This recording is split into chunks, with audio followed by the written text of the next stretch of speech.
As the Panthers look to get back in the win column today at Western Illinois, it's defense that's the focus. Now on to join us to talk about the defense and the game today is senior linebacker and captain Spencer Cuvelier. Spencer, we appreciate you hopping on, man. Chipper as always. Absolutely, at any time. So first things first, man, a lot of talk over the last few weeks about tackling. That's been the focus for the UNI defense recently.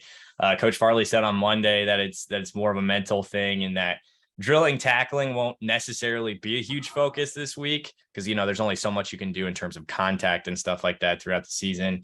Where are you guys at with that? Do you think it's a mental thing for you guys right now too?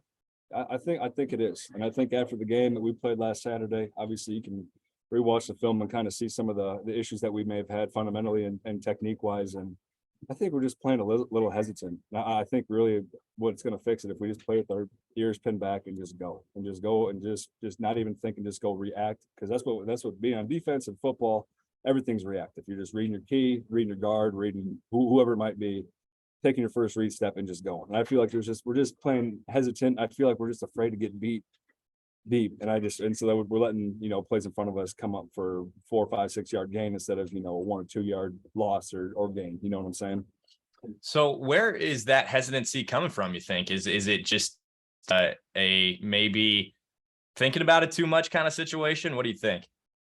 That's a great question. I would say, and the thing that's kind of frustrating too for a lot of us is that we're a veteran group and we know the defense, and so it's not necessarily the calls that's confusing, and maybe we're just overthinking because there's a lot of guys on the team that spend a lot of time watching film, and maybe they overanalyze when they see a certain formation. They're expecting one thing, and then all of a sudden, they may get a different play than they were originally expecting, and then all of a sudden it puts them in a bad footwork, bad technique. You catch yourself guessing instead of actually just reacting, reading your keys, and playing that way. So is there anything, and I asked this to Coach Farley too on Monday, like I said, tackling's been the focus. I'm sure that's what it's been internally too. Is there anything that fans or media might not be seeing right now, maybe an adjustment or two that you guys can make? Maybe it's not just mental, maybe it is something on the field.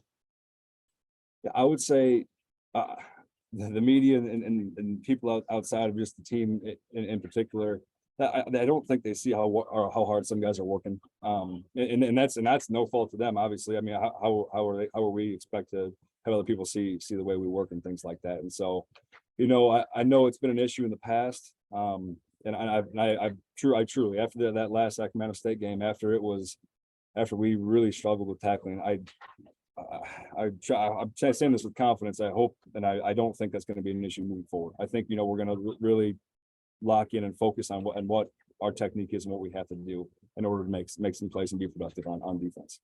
So we're talking with Spencer Cuvelier. Got a game against Western Illinois this weekend. We're here on Cornstalks and Sports Talk on AM 950 KOEL and KOEL.com.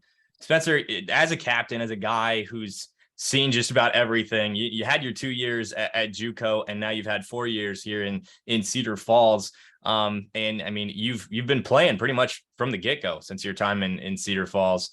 I mean, you've seen games against Iowa State. You've seen the triple option. So basically you've seen everything. So what's your message to the guys right now as a captain, as a guy who's seen a lot of things, about righting the ship, about figuring it out, going forward and winning some games? Yeah. It's kind of funny the way life plays out sometimes. So my redshirt freshman year at Iowa Central, we started off this season, I think we were 1-3, maybe 1-4, something like that. I don't remember the exact term, but I know we had just got back from Garden City. We had just gotten throttled by them, and we came back, and we got off the buses. We left the buses a mess. We turned around on Sunday, had to show up to the field. We ran sprints after a game, and everyone was tired. It was raining outside. It was muddy, and we were like everyone was kind of complaining and stuff like that. And then that week of practice, they cut out, they kicked some guys off the team. That's a little bit different situation, but they were upset with like the little details that just weren't being done. And all of a sudden they cut out the crap, even some really super athletic kids, some Division I football players that are just causing issues on the team, kind of kicked them off, or they did kick them off. And in turn around, we win 6 games in a row, and then turn around and win our bowl game. We ended up finishing the season winning 7 straight. And so it's not, it's not a position you want to be in. You don't want to be 0-3, but when your back's against the wall, it's a great lesson for a lot of guys to really find out who we truly are as a team. I was just going to bring that up. I mean, one thing that I think Panther fans have seen over and over again is, the team might be in a situation where they don't want to be, but when there's the back against the wall for you and I, that's where things really kick in. Do you feel a sense of urgency now amongst the team now that you guys are really going to need to win a few in a row to get back to the playoffs and to be close to the top of the NBFC? Yeah.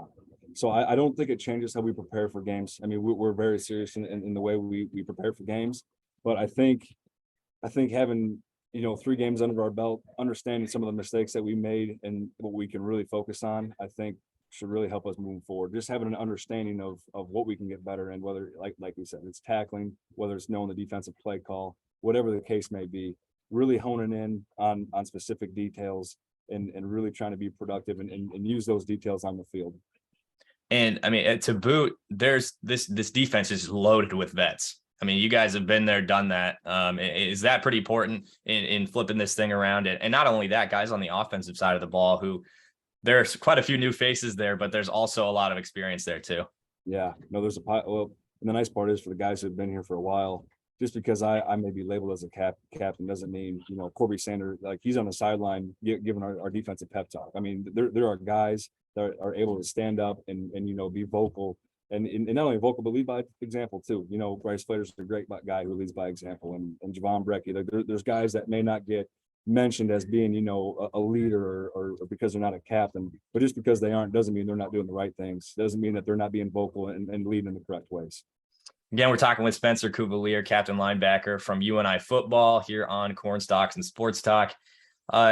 One big thing that I think a lot of people are looking at with the defense, and that has been mentioned, is no Coach Jeremiah Johnson. And he's been around with you since your time that you started at UNI, the entirety of your career. And now it's flipped to Coach Randall McCray. And there's got to be some adjustment there, right? It's not necessarily any sort of indictment of Coach McCray, but there is a difference after a guy's been around for a long time. And we haven't heard a lot about Coach McCray. Can you tell us about what he's been like at practice and games? Anything in specifics that you've learned from him or anything like that? Yeah, well, he knows the game of football. I think it was last season he spent. I think he was an assistant special teams coach at the Arizona Cardinals. And he runs a lot of he does a lot of special teams here for you or our team as well. And the way he has a lot of different techniques that I've never even heard of that I think are really beneficial when you can utilize them. I mean, so he's definitely brought some things to the table that I personally, as a football player trying to learn knowledge from football, he's taught us a lot of different things as far as that goes, techniques, different ways to look at formations, angles, and things along those lines. How about personality wise? What's he like at practice? he can jump you. he can jump you, but also he's going to come over there. He's going to give you nuts. He's going to ask you how you're doing. He's going to be he's going to be the first guy in your corner telling you good job if you do something well. But he demands upbeat and tempo, and he demands perfection. And you know what? I wouldn't want that in, and that's what I look for in a coach anyway. So one thing I've noticed with McCray at the helm, specifically for you, is you've got 2 sacks. Haven't seen that. Did you have a sack at all last year? I don't think. Yeah, there you go. So is that a byproduct of the change, or are you trying to get those numbers up for NFL scouts? Yeah. So I'm just trying to play within the defense. Yeah, that was just kind of designed by the coaching staff there. Foley, McCray, and McCarley, all 3 of those great minds the entire week prepping and things like that. And we just happened to get a call that we were looking for, and they showed us the formation. They called in the right call, and I just try to make a play while it's there for me.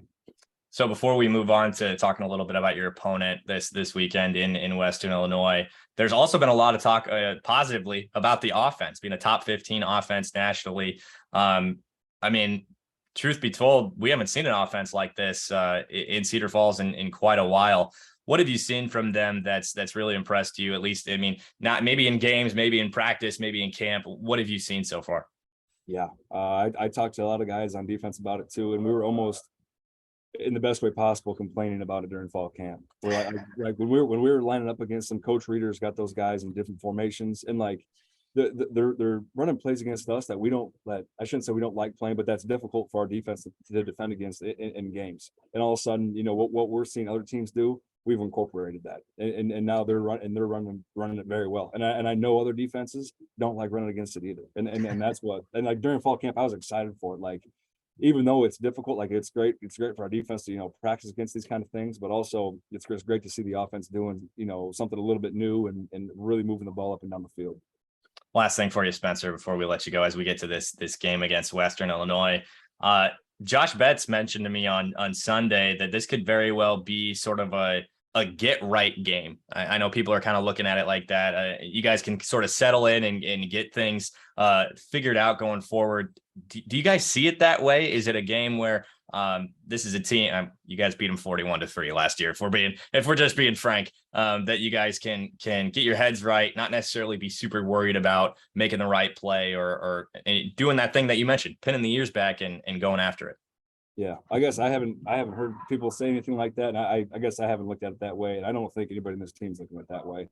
They're in the same boat as us. We're 0-3, they're 0-3, and we're not anything, to be in a position to say anything like that. In my opinion, we're taking every game as serious as we possibly can. We're going to come out and we're going to try to be, nails on everything we do on special teams, on offense and defense, on third down, on first down. We're going to try to come out and be nails on every single facet of football.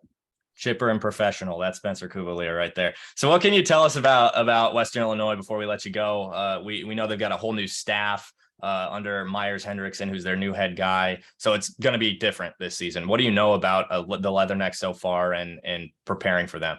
Yeah. So they're going to be a little bit different than last year. I know they returned some of the same guys. I know they have some good weapons on the outside, a couple of receivers that are really talented, and they're rotating through some different quarterbacks and things like that. And a couple of them can run, a couple of them can throw, a few of them can do both. And so, we're just going to kind of have to deal with the play, or the cards that are dealt to us. And so we're just going to play the best possible sound football game that we can do, and just try to go win a football game. He's Spencer Cuvelier, UNI linebacker and captain for the Panthers. Spencer, we appreciate you hopping on, man. Anytime, Millie. Thanks.